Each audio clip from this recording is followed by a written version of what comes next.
If you're anything like me, cleaning is not your most favorite or fun task around the home. Some things I don't mind. Laundry, dishwasher, no big deal. It's the deeper cleaning I don't love, I don't enjoy, and I don't always feel like I know what I'm doing. So today we're going to talk about the basics, daily, weekly, monthly tasks, but then we're going to do something that I think is a little more fun, and that is a monthly focus. So stay tuned for that. All right, let's first just kick it off with the daily. You're wiping down the kitchen countertops, you're wiping down the table after meals, maybe sweeping the floor if your kids are always dropping little crummies. Maybe for you, the dishwasher is a daily, maybe that's more of a weekly, like 2 or 3 times a week. Depends on your home, your flow, your rhythm, and your lifestyle. Now, some other things you might be doing is like wiping down the vanities in the bathroom. Maybe you are vacuuming your high traffic areas daily or weekly. Whatever your rhythm is, that's up to you. On the daily, on the weekly, we're going to be doing laundry. We're going to be cleaning out the lint trap. We're going to be resetting our living room, whether that's pillows, throw blankets, toys in a toy area.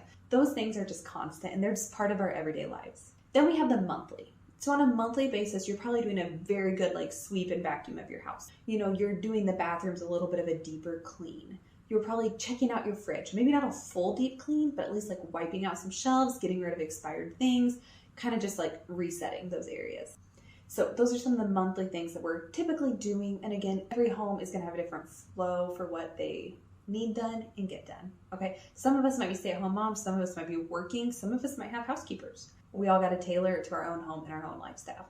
The main thing I want to talk about today is the monthly focus. So you're always doing those other tasks. That's your business, your situation. But I want to give you a monthly focus. So this is that in addition to those other things, we're going to have something to focus on in the month. Because for me, sometimes all at once, I'm I really need to focus on that. And then I need to work on that. And then I need to work on that. And I'm jumping all over my house, getting out different cleaning supplies versus staying in one either area or on one topic. Okay, so let's just jump right into it. January. January is the month to focus on decluttering.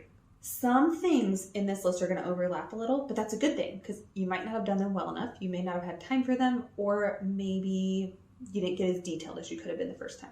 Okay, so don't worry about overlap. It's going to happen. But first of all, we're going to start with decluttering in January, and that could mean anything. It could be your kitchen. It could be your bedrooms and your clothing. It could be toys in a toy area.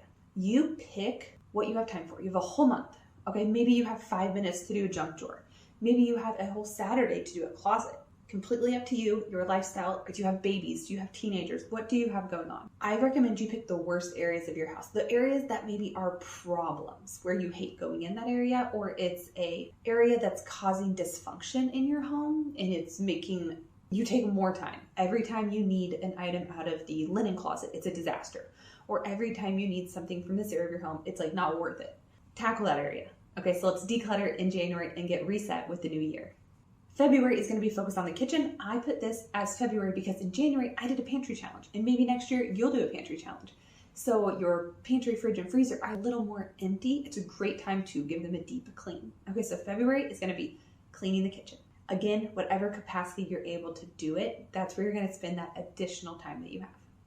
March is going to be cleaning the bedroom. So let's get that spring clean started. Let's change any sheets again. You're probably doing this anyway, but maybe we do it an extra time this month, or we switch them from the winter to the summer. Maybe your duvet or your comforter needs to be washed and you don't do that all the time. Rotate your mattress, vacuum or wash, or however you can clean your curtains, however that is. Take time and give your bedroom some love, get out the dust bunnies and get it reset. April's going to be windows and screens. This could also extend to outdoor lighting fixtures if you're in the mood to clean glass and you have some of those. We're going to do inside, outside. Obviously, this is going to be weather dependent. Do your absolute best, but we might be getting into spring and you may want to enjoy some open window season. So let's tidy up those windows. May is going to be deep clean the bathrooms. Okay, so you're probably cleaning them weekly, daily, even a deep clean once a month, but this is going to be the extra deep clean. So maybe on your monthly clean, you do the surfaces, and you do the floor, and you do, toilet, bath, sink. But are you going into the cabinet? Are you deep cleaning that? Are you cleaning out expired makeup and products? Are you reorganizing? Clear everything out, wipe things down, sweep things out, do the light fixtures, maybe the ceiling fan. Everything and anything you can do in that bathroom, it is bathroom attention time. Okay, so that is what we're gonna do in the month of May. Now, if you want this list, don't feel like you have to write this down or keep track. I have a free PDF in the description. Okay, so all you gotta do is go down there, give me your email, and then I know where to send it and I can share it with you. I have one that is gonna be completely filled in, how I've basically gone over it today, and then I'm gonna have a blank one. So if you would rather do your own thing and maybe switch some things around or tailor it to your specific home and lifestyle, there'll be a blank one for you to play around with. So check that out in the description. All right, June is gonna be your car and garage area. So this could be like a little bit of entryway vibe, but mostly garage if you have a shed or a barn on your property. And then I like to do my car. I love sweeping out my car. My neighbors probably think I'm crazy because I sweep it out any day there's a beautiful day. Now, what I will do in June specifically is I will do it at least twice. My reason for this, I've got little kiddos. I'm busy. I can't do 4 hours of detailing my car, you know? So I'll take an hour, give it a good sweep, and then maybe a week later, I'll do it again. But this time it's gonna go faster. I cleaned out the junk, I replenished some stuff, I wiped things down, and just, it's not looking too bad after a week, right? So now I come back through and I do a deeper clean. I'm going in the nooks and crannies. Maybe this time I actually have time to Windex the windows and, just deeper clean. June is the garage and your vehicles. July is gonna be cleaning out and organizing closets. So you may have touched on this in January when you decluttered. You may have touched on this when you did the bedroom. You might have done your closet. Great. Now this month, it's all closets. So it could be your linen closet. It could be your coat closet. Maybe you have a closet in the guest bedroom that is just like your hoarding space. It needs to be gone through. Whatever the case is, this is the month of closets. It can be clothing clean out. It could be just like dusting the shelves off. Whatever needs to be done. August is going to be focused on the floors. This is going to depend on your home. Do you have hardwood? Do you have linoleum? Do you have tile? Whatever you need to do to your floor to get it clean, this is the month you're going to do the floors. Now, some people might get out their carpet shampooer, and this might be like a really big thing for them. Other people, this might be really simple, and they're like, I can do that in 2 hours, and I'm done for the month. Great. Maybe August is a light month for you. And maybe if one of the other months you didn't quite get done everything you wanted to, this is a great time to swing back around and hit some of those areas that maybe you haven't fully covered.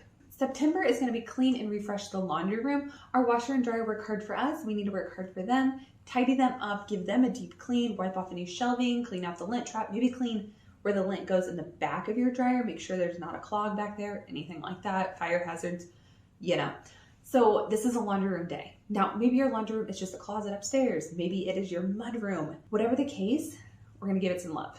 October is going to be decluttering and organizing places that are like living spaces and communal. Living room, a office or den, a basement area, a playroom. These communal areas, they don't necessarily have a ton to do, but it's like dusting, maybe sweeping out your couches. Maybe this is decluttering items, whether it's decor, whether it's toys. Give it a reset, okay? Wash those throw blankets. Just give everything a good reset. November is going to be tidying up entries and exits, so back door, front door, garage door, whatever your house has. Inside, outside, you could clean off your front porch.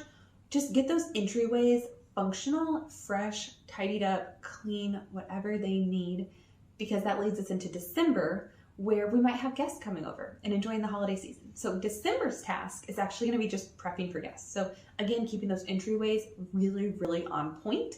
If you have like a glass door, making sure that's Windex and just looking tidy and fresh. Another thing would be if you put up a Christmas tree this time of year and you move the furniture around in your living area, maybe that's a great time to get out those dust bunnies and like dust under around the furniture, hit those baseboards, and just do a really good clean. So this is holiday prep. It could be cleaning your light fixtures in the main living area so people aren't seeing any cobwebs, dusting in general, and just prepping for family, friends, and ideally a good time. Other than that, I don't want to assign anything too specific to December because I know this month you're busy. Holiday parties, Christmas gifts, and whatnot. So let's just do what we need to do for company and for guests.